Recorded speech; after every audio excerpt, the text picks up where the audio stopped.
अर्जुन करुणा से अभिभूत होकर अत्यंत दुखी होते हुए बोला, हे कृष्ण, अपने स्वजन, परिवार और संबंधियों को युद्ध के लिए खड़ा देखकर मेरा हृदय शोक से भर गया है। इस श्लोक में अर्जुन की आंतरिक स्थिति पहली बार स्पष्ट रूप से सामने आती है, जब उसने अपने निकट संबंधियों और प्रियजनों को युद्ध के लिए तैयार खड़ा देखा तो उसका मन पूरी तरह करुणा और मोह से भर गया। कृपया पर्याविष्ट, यहाँ कृपया का अर्थ है अत्यधिक दया या करुणा और पर्याविष्ठा का अर्थ है पूरी तरह गिर जाना। यानी अर्जुन का हृदय दया से इतना भर गया कि वह अपने कर्तव्य और युद्ध के उद्देश्य को भूलने लगा। विषीदन, विषीदन का अर्थ है गहरा शोक, मानसिक टूटन। अर्जुन मानसिक रूप से कमजोर हो रहा है।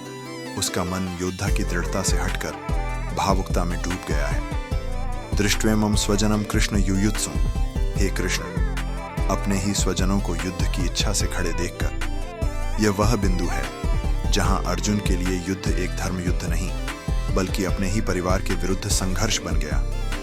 यह दृश्य किसी भी संवेदनशील व्यक्ति को विचलित कर सकता है। अर्जुन के मन में प्रश्न उठने लगे, क्या अपने ही लोगों को मारकर विजय का कोई मूल्य है?